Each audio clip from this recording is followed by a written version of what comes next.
menang henteu kurban ngalaksanakeun kurban keur orang tua atanapi saha wae anu parantos maot. Jawabanana menang, bahkan pek di mana orang geus mampu kurban keur diri sorangan tuluy ngalakukeun kurban keur batur pek. Da Allah anu ngaganjarna.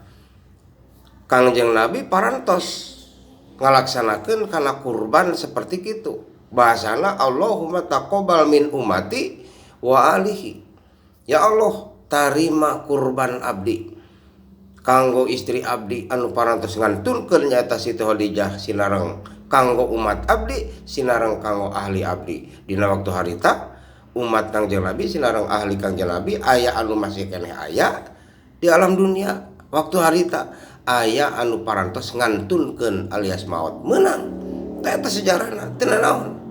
Jadi pahalana keur anu parantos maot teh lain dagingna mah keur nu hirup bagikeun